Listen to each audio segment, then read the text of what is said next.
శివుడు గలడు నీలోన శివుడు గలడు నాలోన గలసి అమ్మాయి ఏమిటండి? ఏంటి ఏదైనా గుడికిస్తున్నావా పంచిపెట్టమని? ఇన్నేంటయ్యా? అవా అవన్నీ మనకేనండి. ఏంటి ఇన్నా? ఇన్నంటారేమిటి? రేపు శివరాత్రి ఉపవాసం ఉండాలి కదా. ఉంటే ఉంటే అంటారేంటండి? రేపు ఉపవాసం కదా, తినాలి కదా. ఉపవాసం పేరు చెప్పి నీరసంతో ఉంటావా ఏంటి? మరి అసలు కడుపు ఖాళీగా ఉండాలనే కదా ఉపవాసం చేసేది. మరి అందుకేగా అన్నానికి బదులు ఫ్రూట్స్ తెచ్చుకు తినేది.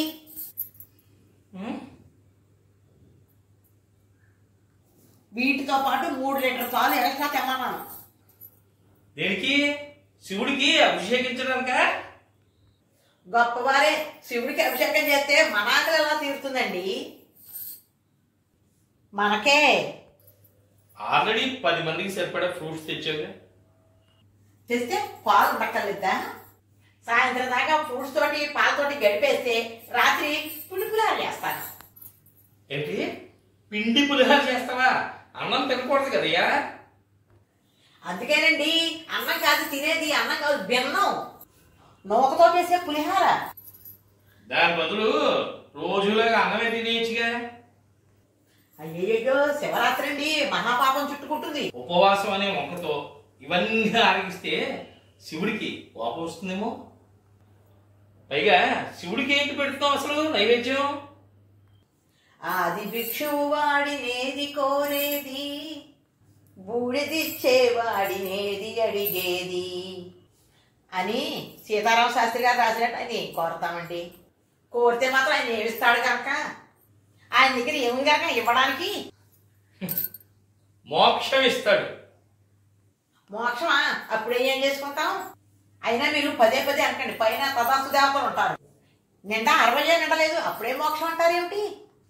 అదేటో ఎలాంటి వాడైనా ఎంతటి వాడైనా కోరుకునేది మోక్షమేగా.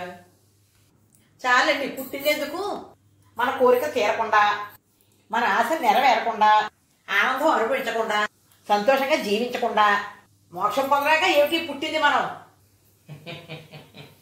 ఏమోయ్, మోక్షం అంటే నువ్వు అనుకున్నంత ఈజీ కాదు, చాలా కష్టమైంది. చాలా శ్రమ పడాల్సి ఉంటుంది. మనం జీవితంలో ఎన్నో మంచి పనులు చేసిన వాళ్ళు కూడా మోక్షం దగ్గరికి వచ్చేసరికి అంత తేలిగ్గా లభించదు. అలాంటిది నీకేదో శివుడు వచ్చి ప్రత్యక్షం అయిపోయి ఈ శివరాత్రికి నువ్వు చేసేటువంటి ఇటువంటి ఉపవాసం వల్ల ఆయన కరుణించేసి నీకు మోక్షం ఇచ్చేస్తాడు అని అనుకోవడం అనేది పొరపాటు. కానీ మంచి విషయాల్ని అనుకోవడం అనేది మంచిది కదా అని నేను చెప్పాను. తేలికో బరువో నాకెందుకండి, నేను ఈ లోకంలో ఆనందంగా జీవించాలనుకుంటున్నాను. జీవించు. మరి అలాంటప్పుడు మోక్షం గురించి పెద్ద పెద్ద మాటలు ఆలోచించడం ఎందుకంటే? ఓసి వెరిదానా, గత జన్మలో నీ పుణ్యం పుచ్చి ఈ జన్మలో మనిషి జన్మ ఎత్తావు. ఈ జన్మలో మళ్ళీ నీ పుణ్యం పుచ్చితే నీకు మోక్షం లభిస్తుంది. అంటే మోక్షం వచ్చిన తర్వాత నెక్స్ట్ జన్మ అంటే వచ్చే జన్మలో నువ్వు మళ్ళీ మానవ జన్మ ఎత్తుతావు. ఎత్తింది చాలండి, ఈ జన్మలు అనుభవించకుండా వచ్చి జన్మకి ఎందుకండి ఆలోచన?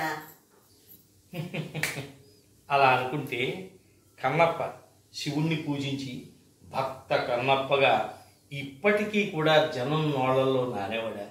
గొప్ప శివభక్తుడిగా మారేవాడా? సాలెపురుగు, ఏనుగు, పాము ఆ మహాశివుణ్ణి పూజించకుండా ఉంటే వాళ్ళు మోక్షం పొందేవారు.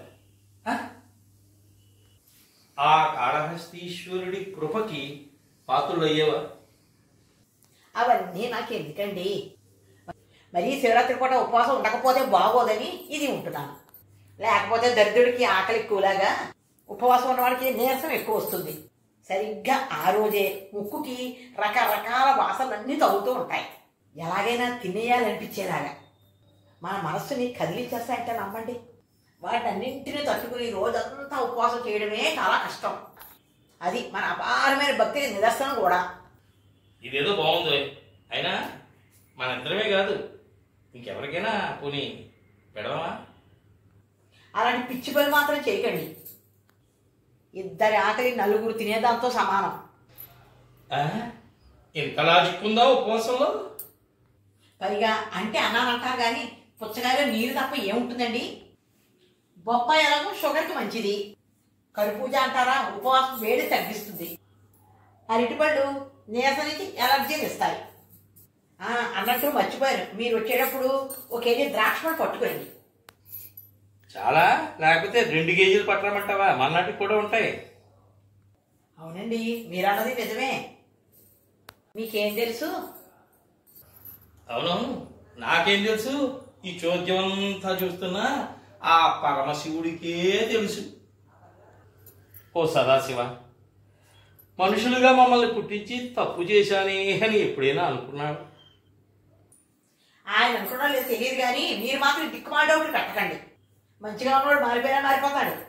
అయినా మీరు ఉంటే ఉండడు ఉపవాసం, లేకపోతే వస్తూ ఉండండి. మీ వంట కూడా నేనే లాగించేస్తాను, నీరసం రాకుండా. మరి ఇవన్నీ తింటూ కూర్చుంటే శివనామ స్మరణ చేసేది ఎప్పుడట? ఎప్పుడేమిటి, తినేటప్పుడు మధ్య మధ్యలోనూ గ్యాప్ వస్తే ఓ నమస్వాయ ఓ నమస్వాయ ఓ నమస్వాయ అంటమే, మళ్ళీ నీరసం రాకుండా ఖాళీ చేయడమే. అంతేగాని శివనామస్మరణ రోజంతా చేసి ఆ మధ్యలో ఏదో ఒక చుక్కడ పాలు, చిన్న గ్లాసువి, అలాగే ఇన్ని ఫ్రూట్స్ తినమని కాదనమాట. ఏమండి, ఓ నమస్వాయ అన్నది కూడా శివుడే మనకి జ్ఞాపకం చేయాలి, లేకపోతే పనిలో పడి మర్చిపోతాం. బాగుందయ్యా, నీ ఉపవాస దీక్ష వెనుక ఇంత కఠోరమైన కర్కశమైన ఆలోచన ఉందని నాకు ఇప్పుడే అర్థమైంది. ఏమండి, మీరు అమాయకులు, నేను అంతకన్నా అమాయకురాలి. శివయ్య సామాన్యుడు కాదు, ఆయనకు అన్నీ తెలుసు. ఇప్పుడు ఎవరిని కాచి ఆయన శివుడు ఎలాంటి వాడండి? అమృతాన్ని మనకిచ్చి గర్లాన్ని ఆయన మిగుతాడు. జస్ట్ నైవేద్యం పెట్టి మనం ఆరోగ్యం చేయడం మన కర్తవ్యం. బాబోయ్, ఇంకాసేపు నీతో మాట్లాడితే నాకు కాదు, ఆ శివుడికే ధర్మాలు, నీతులు, విధులు, బాధ్యతలు, కర్తవ్యాలు బోధించేట్టున్నావు. చాలేమ్మా, నువ్వు చేదో చెప్పావు కదా, వెళ్ళి తెస్తాను. కానీ ఒక్కటే చెబుతున్నాను, అది మాత్రం సత్యం. హే పరమాత్మ, పరమశివ, నువ్వే కాపాడాలి మమ్మల్ని. వస్తానయ్యా, చేస్తాను.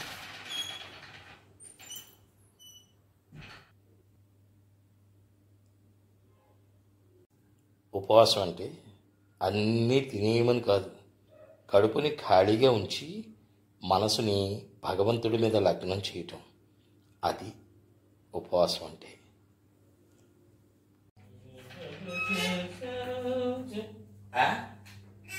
ఏమోయ్, ఏం చేసావు ఇక్కడ అన్నీ? ఏంటి ఆల్రెడీ మొక్కల కింద కోసి 12 ఎప్పుడు అవుతుందా అని చూస్తావా కుమ్మేయడానికి? ఇచ్చేసానండి. ఏంటి ఇచ్చేసావా? ఎవరికి? మీరు వెళ్ళాక రోడ్డు మీద అనౌన్స్మెంట్ వచ్చిందండి. కావాలి దాతలు ఎవరైనా పండ్లు పాలు ఇస్తే ప్రశాంతంగా పంచి పెడతామన్నారు. శివరాత్రి కదా, పుణ్యం వస్తుందన్నారు. నాకు అనిపించింది రండి మీరు అన్న తర్వాత. ఏమని? చిత్తం తిండి మీద కాదు, శివుడి మీద ఉండాలని. మరి ఉపవాసం ఉండద్దా మనం? ఉందామండి, మీరు ఇచ్చిన దాక్షపతి తిని ఉందాం. అవా అవేం సరిపోతాయి? మన మనస్సుని లగ్నం చేయవలసి. ఓ నమ శివాయ, ఓ నమ శివాయ, ఓ నమ శివాయ, ఓ నమ శివాయ, ఓ నమ శివాయ. శివరాత్రి నమ శివాయ రేపు కాదు, ఇప్పుడే ఈ క్షణంలో వచ్చేసినట్టు అనిపిస్తుంది. ఓం నమ శివాయ, ఓం నమ శివాయ, ఓం నమ శివాయ.